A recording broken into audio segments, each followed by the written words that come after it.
chegou a informação de que tinha havido um confronto e que era grave. A gente meio que esperava, a gente não esperava o massacre, pelo amor de Deus. Mas a gente sabia que a questão era tensa naquela área. Por quê? Porque nós estávamos acompanhando há bastante tempo, eu creio que mais de mês, com a equipe da TV Marabá, da TV Liberal de Marabá. Tinha uma equipe que eram a Marisa Romão, que estava lá nesse momento, que era repórter, e havia uma outra repórter, a Beatriz, mas que estava, elas se revezavam. Na verdade, havia uma iminência de conflito ali, sabe? A gente percebia isso claramente, os ânimos estavam se exaltando.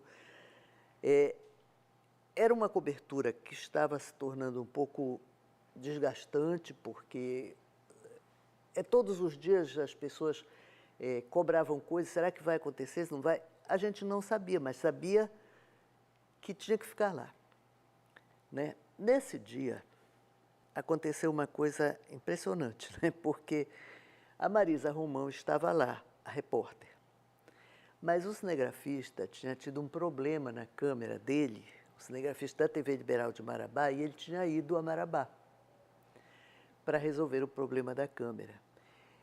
Quem estava lá era uma equipe ligada a uma TV de um município próximo, que era do SBT, afiliada do SBT. Então, na verdade, estavam ali duas redes representadas. A Globo pela Marisa, da TV Liberal, e o SBT por essa afiliada.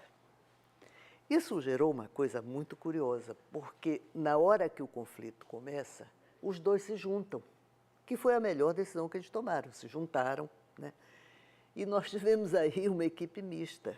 A Marisa fez uma cobertura incrível, o cinegrafista também, eles ficaram no meio do fogo em muitos momentos, sabe? Enfim, não precisa falar mais nada sobre aquelas imagens que até hoje também correm o mundo, né? Eu não estava aqui, o Edir não me achava, eu estava fora de casa, estava fazendo alguma coisa pela rua. Eu só fui saber depois que ele tinha deixado um recado em casa, eu liguei para ele, não havia imagem nenhuma, mas ele tinha mandado uma nota pelada, avisando a Globo. O Jornal Nacional estava no ar. Houve alguma coisa que essa nota não foi ao ar imediatamente, mas a gente mandou. E já houve mais atualização para o Jornal da Globo. Bom, no dia seguinte, eu venho para a televisão super cedo, porque qual era a informação? A informação é que a fita estava no quartel da PM. A fita está no quartel da PM, mas a gente precisava da fita, né? E ainda tinha um detalhe. A fita, teoricamente, seria do SBT, né?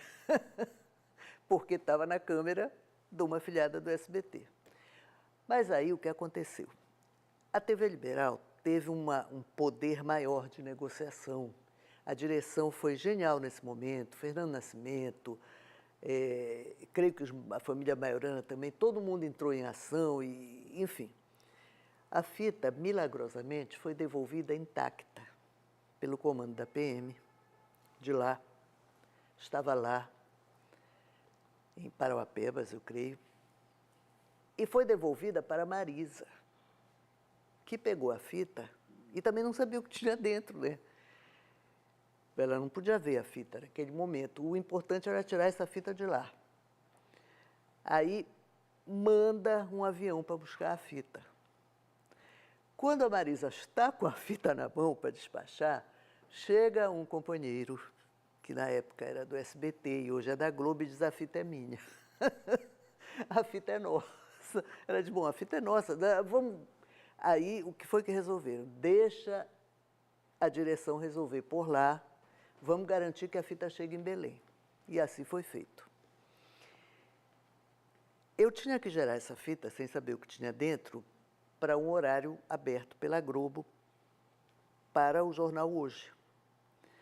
E foi assim. Foi uma sorte terrível. Deve ter um deus especial que gosta da televisão, no panteão lá dos deuses, porque entrou a fita na máquina exatamente no trecho que ficou conhecido como o Massacre de Eldorado de Carajás, né? Quando os agricultores, os poceiros, avançam, né? Os lavradores avançam, a polícia atira, aquela confusão toda. E aí, havia um editor na outra ponta, Latiger, Luiz Latiger, e a gente se falando. E eu dizia para ele, olha, é isso que a gente tem. Ele disse, está perfeito, pode parar por aí em determinado momento. Ele disse, eu vou parar por aqui, vou botar no ar e tal, continuem gerando tudo que vocês tiverem. A gente gerou a fita bruta todinha. Aí eles se resolveram lá, né, as direções se resolveram, o SBT recebeu também suas imagens e tal, e enfim, todos foram donos das imagens.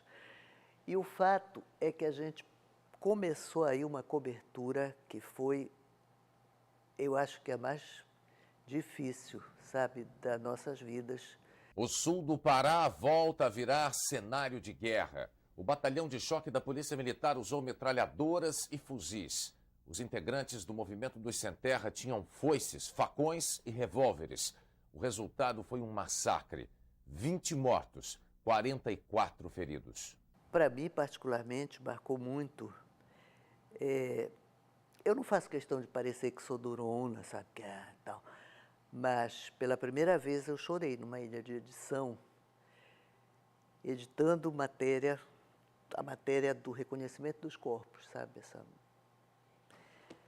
A tensão veio e, realmente, eu não parei de editar, mas eu editei chorando pela primeira vez e depois chorei bastante quando cheguei na minha casa. A Marisa Romão foi uma repórter de uma coragem extrema. Há um momento que eu acho que ela evitou uma tragédia maior, porque ela estava com o cinegrafista dentro de uma casa onde tinham entrado mulheres e crianças. E quando a polícia se aproxima da casa atirando, jogando bomba e tal, ela grita. Ela diz quem ela é e diz, não façam isso. Aqui tem mulheres e crianças, aqui não tem ninguém para vocês atacarem desse jeito e tal. Ela foi uma heroína nesse momento. Eu acho que ela salvou umas vidas ali, sabe? Os Sem Terra se refugiam num barraco.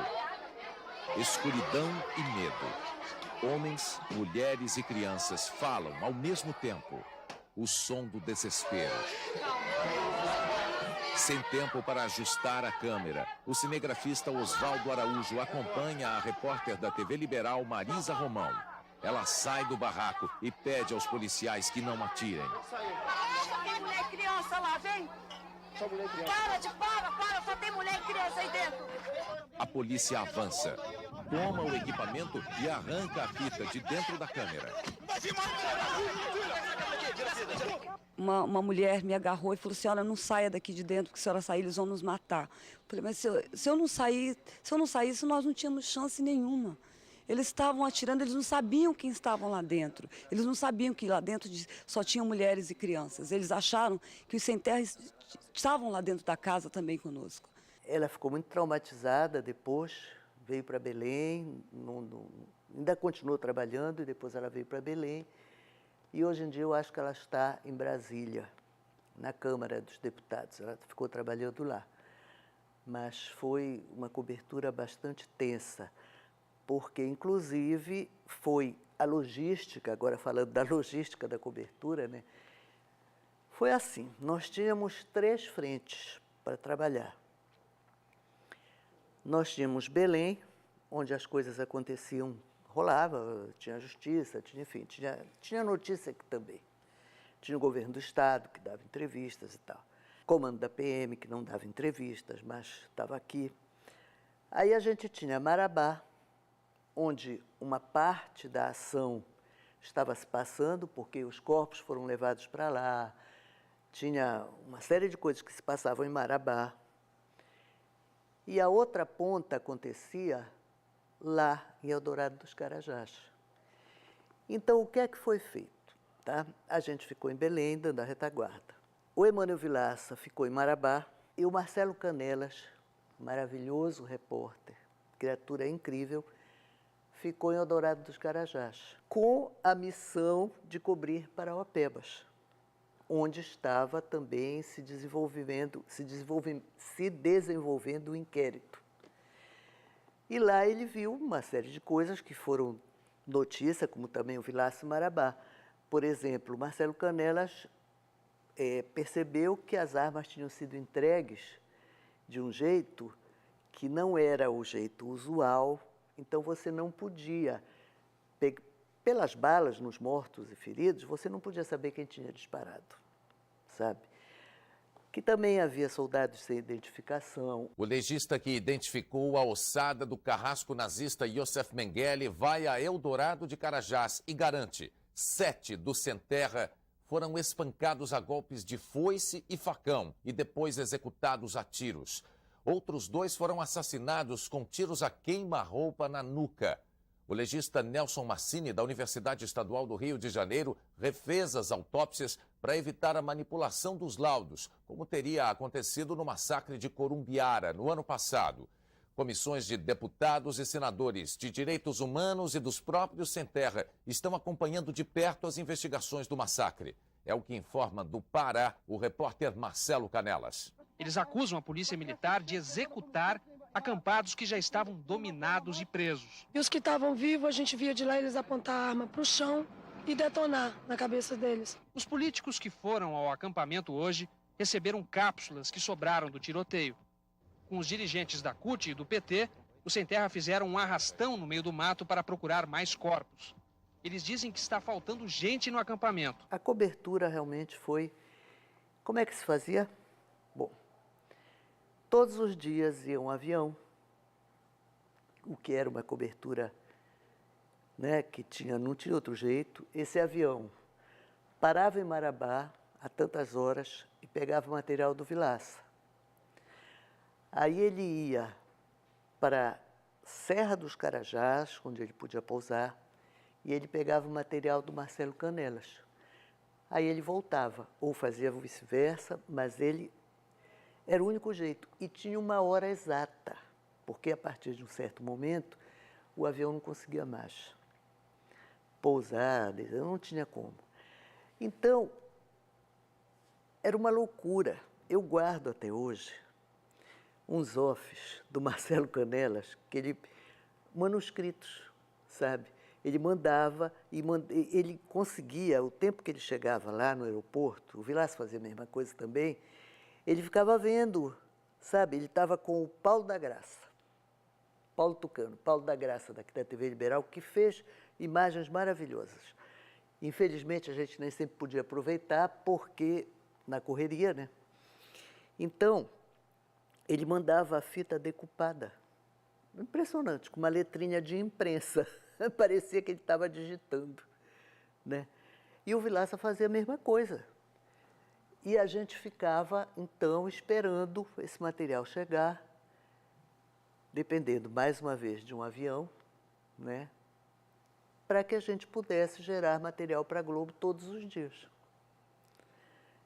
Era uma coisa realmente de louco, sabe? Eu acho que foi a cobertura mais difícil nesse sentido.